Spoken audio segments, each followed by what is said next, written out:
മസ്തകത്തിലെ മുറിവ്, അതിൽ ഉണ്ടായ അണുബാധ അത് തുമ്പിക്കൈയിലേക്കും ബാധിച്ചിരുന്നു.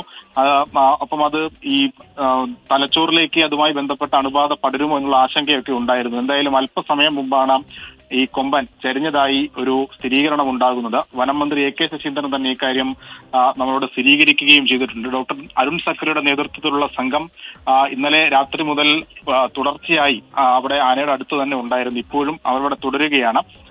കഴിഞ്ഞ ദിവസം രാത്രിയിലും ഈ 24 മണിക്കൂർ തുടർച്ചയായ നിരീക്ഷണമാണ് ആനയ്ക്ക് കഴിഞ്ഞ 2 ദിവസമായി നൽകിക്കൊണ്ടിരിക്കുന്നത്. ആദ്യഘട്ടത്തിൽ ഭക്ഷണത്തിൽ, ഇതിന്റെ തീറ്റയിൽ മരുന്ന് കലർത്തിയാണ് ഇതിനുള്ള ട്രീറ്റ്മെന്റ് നടത്തിക്കൊണ്ടിരുന്നത്. ഒപ്പം ഈ മുറിവിലേക്ക് മരുന്ന് വെക്കുന്നതടക്കമുള്ള കാര്യങ്ങൾ ആലോചനയിലായിരുന്നു. അത് ചെയ്യുന്നതിന് ചില സാങ്കേതിക തടസ്സങ്ങളുണ്ടായിരുന്നു. ആന അസ്വസ്ഥത പ്രകടിപ്പിക്കുന്ന അടക്കമുള്ള കാര്യങ്ങൾ ഉണ്ടായതിനെ തുടർന്ന് ഈ മസ്തകത്തിൽ മുറിവേറ്റ ഭാഗത്ത് നേരിട്ട് മുറിവ് വെക്കുന്നതിൽ ഉണ്ടായിരുന്നു. അത് ഇന്ന് ചെയ്യുമെന്നായിരുന്നു അറിയിച്ചിരുന്നത്. എന്തായാലും ആ ചികിത്സാ രീതികൾ അടക്കം മുന്നോട്ട് കൊണ്ടുപോകുന്നതിനിടെയാണ് ആനയുടെ ആരോഗ്യാവസ്ഥ അതീവ ഗുരുതരാവസ്ഥയിലാവുകയും അത് ഈ ഭക്ഷണമൊക്കെ തീറ്റയൊക്കെ എടുക്കുന്നതിൽ ഒരു വിമുഖത കാണിക്കുകയും ചെയ്തത്. എന്തായാലും രാവിലെ മുതൽ അതുകൊണ്ട് തന്നെ തീവ്രമായ നിരീക്ഷണം നടത്തുകയും ചെയ്തിരുന്നു. അല്പസമയം മുമ്പാണ് ഈ ആന ചെരിഞ്ഞു എന്നുള്ള വാർത്ത പുറത്തു വരുന്നത്. ഇപ്പോഴും ഡോക്ടർമാരുടെ സംഘം അവിടെ നിരീക്ഷണം തുടരുകയാണ്. എന്താണ് പെട്ടെന്ന് ഇങ്ങനെ ഉണ്ടാവാൻ ഉള്ളൊരു കാരണം എന്നുള്ളതാണ് പ്രധാനമായും പരിശോധിക്കുന്നത്. കാരണം ഇന്നലെയൊക്കെ ഭക്ഷണം നല്ല രീതിയിൽ എടുക്കുന്നുണ്ടായിരുന്നു. അതൊരു പോസിറ്റീവ് സൈനായി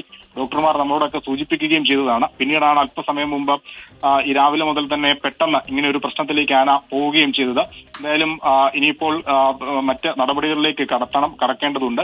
ഈ കൂട്ടിനുള്ളിൽ എല്ലാ രീതിയിലുള്ള ചികിത്സയും നൽകാനുള്ള ഒരു കാര്യങ്ങളൊക്കെ നടത്തിയതുമാണ്. ഈ കൂടിന്റെ മുകളിൽ കയറിയുന്ന ആനയുടെ ഈ മസ്തകത്തിൽ മുറിവ് വെക്കാനുള്ള ക്രമീകരണങ്ങളൊക്കെയാണ് കഴിഞ്ഞ ദിവസങ്ങളിൽ ഏർപ്പാട് ചെയ്തിരുന്നത്. അതുകൊണ്ട് തന്നെ ഇന്ന് ആ രീതിയിലുള്ള ചികിത്സയിലേക്കൊക്കെ കടക്കാനുള്ള ആലോചനയായിരുന്നു നടത്തിയിരുന്നത്. പക്ഷെ അതിലേക്ക് കടക്കുന്നതിന് മുമ്പ് തന്നെ ഈ ഒരു വേദനാജനകമായ വാർത്ത, ആന ചെരിഞ്ഞു എന്നുള്ള വാർത്ത വരികയാണ്.